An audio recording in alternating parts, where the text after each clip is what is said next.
In the name of Allah, the gracious, the merciful, all praises due to Allah. Professors, distinguished guests, fellow students, and to our respected audience watching from beyond the walls of this auditorium, ladies and gentlemen, I greet you with the greetings of Islam. Assalamu alaikum wa rahmatullahi wa barakatuh.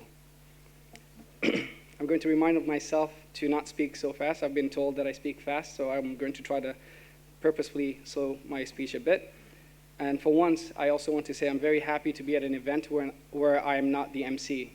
Believe me, it is less stress. The busiest person in this room today will be our sister Rawan, so please give her a round of applause. I'm honored to stand in front of you today, this morning, to speak on behalf of the very talented and diverse student body at the College of Islamic Studies as the president of the Student Council.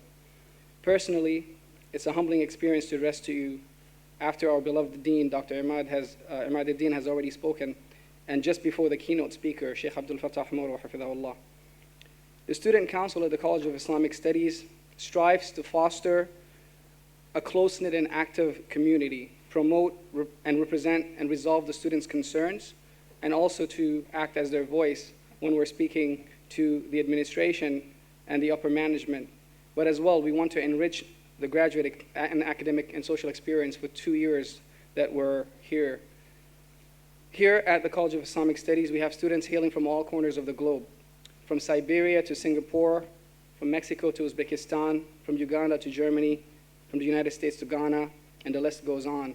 And not to mention our Qatari brothers and sisters who are gracious hosts, sharing with us their culture and history every day in the classroom and out of it.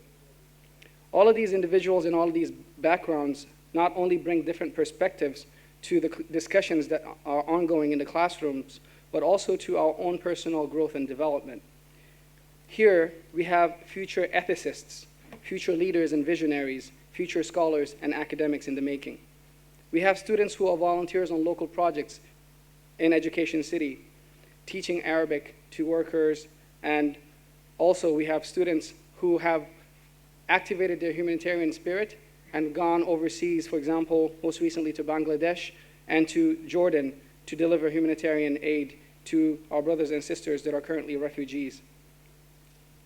We have students that out of academic curiosity and inquiry have gone into the field and traveled as far as Iraq to participate and study, for example, the march from Najaf to Karbala during Ashura.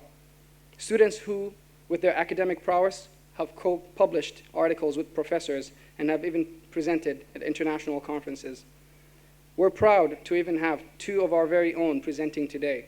It shows you how much confidence the college has in its own students. When it comes to the theme of today's conference, religious discourse in the public sphere, believe me, there's not much that I can add to what today's lineup of speakers will be sharing with us. But I would like to challenge, and hopefully I would like to leave this room today hearing in something that I'm interested in, that when we're talking about these 2 arenas, religious discourse and the public sphere, an added element of identity. I see today in this post-truth era, with the challenges of modernity, myself included, many young Muslims are having challenges about whether to self-censor or whether to self-censor in order to be accepted in pluralistic societies. Changing who they are in order to be accepted, I don't think that is a sustainable formula.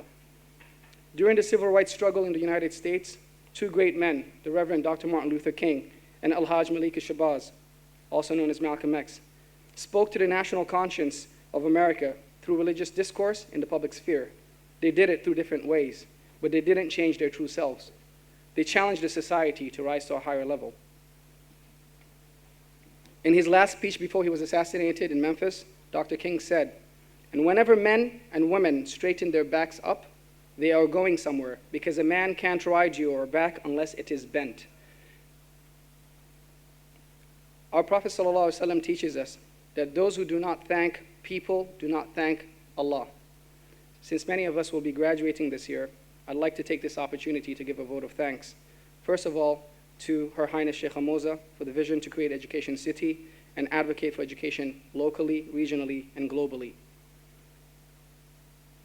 To His Highness, the Father Emir, Sheikh Hamad bin Khalifa, for honoring us by lending us his name to the university and kickstarting Qatar's transformation more than 2 decades ago, to the leadership of Qatar and to the people of Qatar for hosting us, for investing in us, bringing students from all over the world, and giving us the educational opportunity to enrich our intellect, to unlock our potential, and to expand our social networks so that we can transform together the world into a better place for us all.